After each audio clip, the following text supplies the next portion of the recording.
नमस्कार दोस्तों। आज हम पेपर 4 से संबंधित कुछ क्वेश्चनों को डिस्कस करेंगे। पहला क्वेश्चन है, मूल्य क्या है, इनके केंद्रीय तत्वों पर प्रकाश डालिए। तो अभी हम विस्तार से सब कुछ समझेंगे। आने वाले समय में सभी प्रश्नों से संबंधित माइंड मैप भी प्रस्तुत करेंगे। थोड़ा पेशेंस रखिए। चलिए देखते हैं।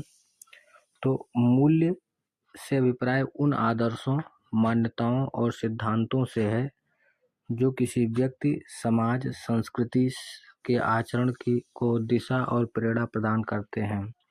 मैं ये समझता हूँ कि आप आदर्शों से, मान्यताओं से, सिद्धांतों या फिर व्यक्ति, समाज, संस्कृति, इन सब के बारे में जानते हैं, इसलिए इनको व्याख्या मैं नहीं कर रहा हूँ। यदि इनकी व्याख्या भी चाहिए तो आप बताएंगे कमेंट में, तो मैं इनकी व्याख्या भी करते चलूँगा, लेकिन वीडियो थोड़ा बड़ा हो जाएगा फिर। तो मूल्य यह निर्धारित करते हैं कि क्या सही है या गलत, अच्छा है या बुरा, और उचित और अनुचित का ज्ञान कराता है। ये व्यक्ति तथा समाज के नैतिक, सामाजिक और सांस्कृतिक और आध्यात्मिक जीवन का आधार बनते हैं। अब मूल्य की परिभाषाओं से संबंधित कुछ दो परिभाषाएं देख लेते हैं जो महत्वपूर्ण हैं। तो जो मूल विशेषताएं यानी परिभाषा है उसमें देखेंगे, जैसे शिक्षा आयोग 1964-65 में गठित हुआ था, उसने क्या कहा था कि मूल्य वे मानदंड हैं जिनके आधार पर व्यक्ति अपने व्यवहार, निर्णय और कार्यों का चयन करता है। वहीं राधा कृष्णन जो भारत के उपराष्ट्रपति और राष्ट्रपति के रूप में पद को सुशोभित किया। मूल्य वह शक्ति है जो व्यक्ति के जीवन को उद्देश्य, दिशा और अर्थ प्रदान करती है। अब आइए समझते हैं कि मूल्य के केंद्रीय तत्व क्या क्या हैं। तो सबसे पहला मूल्य का केंद्रीय तत्व है नैतिकता, जिसको मोरालिटी कहते हैं। तो मूल्य व्यक्ति के सही और गलत के बीच अंतर करने की क्षमता प्रदान करता है, जिसमें ईमानदारी पहली नैतिकता है, दूसरी सत्यनिष्ठा है, फिर न्यायप्रियता आदि इस तरह के हैं। दूसरे केंद्रीय तत्व है आदर्शवाद यानी आइडियलिज्म। आइडियलिज्म में ये जो आदर्शवाद है, ये मूल्य व्यक्ति को उच्च आदर्शों और लक्ष्यों की ओर प्रेरित करते हैं, जिसमें आप अहिंसा पहला आदर्श, प्रेम, करुणा, सेवा भाव आदि हैं। अगर आप कहेंगे तो मैं आगे वाली वीडियो में इन सबको भी समझा दूंगा, अहिंसा क्या है, प्रेम क्या है, करुणा, सेवा भाव, इन सबको समझाते चलूंगा, पर तब बहुत एक क्वेश्चन ही डिस्कस हो पाएगा। फिर जैसा आप होगा वैसा बताइएगा। अगला क्वेश्चन पॉइंट है कि सामाजिकता। सामाजिकता मतलब सोशल ओरिएंटेशन में ये मूल्य जो है समाज के कल्याण और सामूहिक हित पर बल देता है, जिसमें सहयोग है, सहिष्णुता है, समानता है, भाईचारा है। अब सहिष्णुता का मतलब होता है कि अपने विचारों से अलग कोई विचार अगर है तो भी उसको शांतिपूर्ण तरीके से सहन करना सहिष्णुता कहलाता है। अगली पॉइंट है भावनात्मकता, जिसको इमोशनल एस्पेक्ट कहते हैं। ये मूल्य जो है तर्क संगत ना होकर के भावनाओं से जुड़े होते हैं। व्यक्ति अपने मूल्यों के प्रति गहरी निष्ठा और भावनात्मक लगाव रखता है। वहीं अगली पॉइंट है अस्थायित्व और परिवर्तनशीलता, स्टेबिलिटी एंड फ्लेक्सिबिलिटी। मतलब मूल्य अस्थायी होते हैं। तो जो मूल्य होते हैं, कुछ मूल्य अस्थायी होते हैं, जैसे सत्य है, अहिंसा है, ये आदिकाल से हमेशा के लिए अस्थायी हैं, जबकि कुछ समय और परिस्थिति के अनुसार बदलते रहते हैं। जैसे सामाजिक रीति रिवाज, आप देखेंगे कि पहले कुछ रीति रिवाज ऐसे थे जो थे, आज वर्तमान में नहीं है। प्रेरणात्मक शक्ति होती है मूल्य के केंद्रीय तत्व में, जैसे मोटिवेशनल फोर्स होता है। जैसे मूल्य व्यक्ति के व्यवहार को दिशा देने, प्रेरित करने का कार्य करते हैं, वे जीवन के निर्णय लेने का आधार बनते हैं। अब इनको एक निष्कर्ष के रूप में कैसे लिखेंगे, तो देखेंगे कि मूल्य किसी भी सभ्य समाज की आत्मा होती है। ये व्यक्ति के चरित्र निर्माण, सामाजिक एकता और नैतिक जीवन के विकास में केंद्रीय भूमिका निभाते हैं। मूल्य ही व्यक्ति और समाज दोनों की उन्नति की ओर ले जाते हैं। चलिए अगला क्वेश्चन डिस्कस करते हैं। अगला क्वेश्चन है कि नीति शास्त्र और एवं नैतिकता में विभेद कीजिए।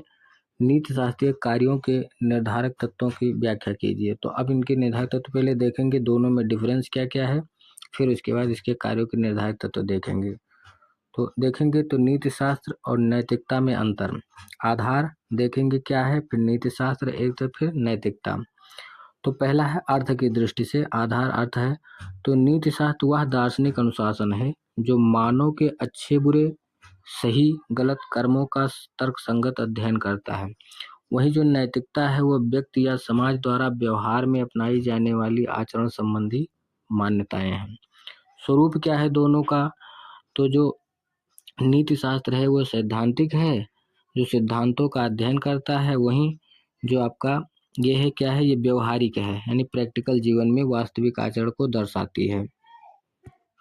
अब दृष्टिकोण के आधार पर देखेंगे तो नीति शास्त्र का जो दृष्टिकोण है, व्यक्ति को क्या करना चाहिए, मतलब ये करना चाहिए और क्यों करना चाहिए, इस पर होता है। वहीं नैतिकता जो है ये व्यक्ति के, यानी व्यक्ति वास्तव में क्या करता है इस पर डिपेंड करता है।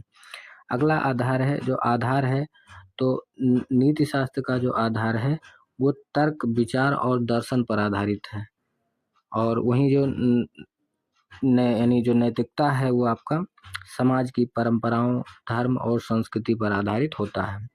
अब दोनों का आधार जो देखेंगे वो परिवर्तनशीलता के स्तर पर, तो जो नीति शास्त्र समय, विचार और तर्क के अनुसार बदल सकता है, परंतु नैतिकता अपेक्षाकृत अस्थायी होते हैं क्योंकि यह सामाजिक मूल्यों से जुड़े होते हैं और समाज में परिवर्तन करना आसान नहीं होता है। उदाहरण के लिए देखें दोनों में, तो जैसे सत्य बोलना नैतिकता, यानी नैतिक है क्यों है, ये प्रश्न उठता है कि सत्य बोलना नैतिक क्यों, इस प्रश्न पर विचार किया जा सकता है। तो ये नीति शास्त्र का प्रश्न है। वहीं सत्य बोलना चाहिए, बस एक कमेंट कह दिया गया है, तो यह नैतिकता का आचरण है।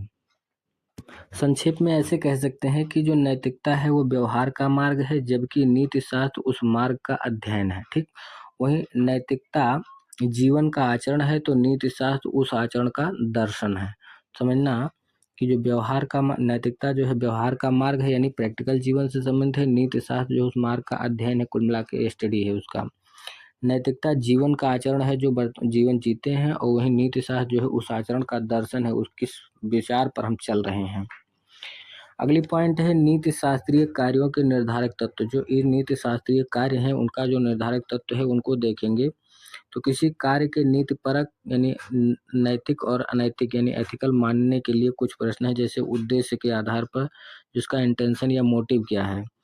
तो कार्य की नैतिकता का निर्धारण उसके उद्देश्य से होता है। यदि उद्देश्य हितकारी है, न्याय संगत है, निस्वार्थ है, तो कार्य नैतिक कहलाएगा। उदाहरण के लिए जैसे भूखे को भोजन कराना सद्भाव से नैतिक है। वहीं दूसरी पॉइंट कर्म के आधार पर देखें, एक्शन के आधार पर, तो स्वयं कार्य का स्वरूप भी महत्वपूर्ण होता है। कोई व्यक्ति तब, यानी कोई कार्य तभी नैतिक है जब वह समाज, व्यक्ति या प्रकृति के हित में हो। जैसे सत्य बोलना, दान देना, सेवा करना, ये एक्शन के अनुसार है। परिणाम के, यानी कॉन्सिक्वेंसेस के अनुसार देखें तो कार्य के परिणामों का नैतिक मूल्यांकन किया जाता है। यदि परिणाम कल्याणकारी है तो कार्य नैतिक माना जाएगा, जैसे यह उपादेयता यानी यूटिलिटेरियनिज्म पर आधारित होता है। ठीक है। अगली है परिस्थिति बस, सर्कमस्टेंसेस पर। कार्य की नैतिकता परिस्थिति पर भी निर्भर करती है। कभी कभी परिस्थितियां किसी अन्यथा अनैतिक कार्य को भी उचित बना सकती हैं। जैसे उदाहरण के लिए आत्मरक्षा में हिंसा, जैसे आप हिंसा नहीं करना चाहते लेकिन अपनी आत्मरक्षा में हिंसा को उचित ठहराती है। अगली पॉइंट है कर्तव्य बोध, यानी सेंस ऑफ ड्यूटी। जब व्यक्ति अपने नैतिक कर्तव्य का पालन निष्ठा और आत्मबोध से करता है तब उसका कार्य नीतिपरक होता है। ये कांट ने एक सिद्धांत दिया था कर्तव्यवाद, जिसको कर्तव्य के लिए कर्तव्य कहा जाता है, से जुड़ा हुआ है। अगली पॉइंट है सदाचार का चरित्र, है ना, सदाचार या चरित्र, जिसमें वर्च्यू या कैरेक्टर हो गया। व्यक्ति का चरित्र उसके कार्य की नैतिकता का प्रमुख निर्धारक है। जिसे सत्यनिष्ठा, दयालु और संयमी व्यक्ति को कार्य स्वभाव नैतिक होते हैं। निष्कर्ष में रूप में लिख सकते हैं कि नीति शास्त्र मानव आचरण को विवेक और तर्क से परखने की प्रक्रिया है, जबकि नैतिकता उस आचरण का वास्तविक रूप है। नीति शास्त्रीय कार्यों की नैतिकता का निर्धारण उसके उद्देश्य, कर्म और परिणाम, परिस्थिति, कर्तव्य बोध और चरित्र से होता है। ये तत्व व्यक्ति और समाज दोनों को नैतिक जीवन जीने की दिशा प्रदान करते हैं। वीडियो बड़ा हो जाएगा, नहीं तो मैं और क्वेश्चन को और डिस्कस करता, परंतु अब कल डिस्कस करेंगे कुछ क्वेश्चनों को। 2 ही क्वेश्चन डिस्कस कर पाए, इसके लिए क्षमा। इस तरह से अगर और वीडियो आपको क्वेश्चन हम आगे करते रहेंगे, धैर्य बनाए रखिए। जैसा भी होगा हम और क्वेश्चन बढ़ाएंगे, समय भी बढ़ाएंगे, इसके लिए आप परेशान मत होइए। मैं आपका पोर्ट पेपर पूरी तरह से तैयार करवा दूंगा। सुनने के लिए आप सबको बहुत बहुत धन्यवाद।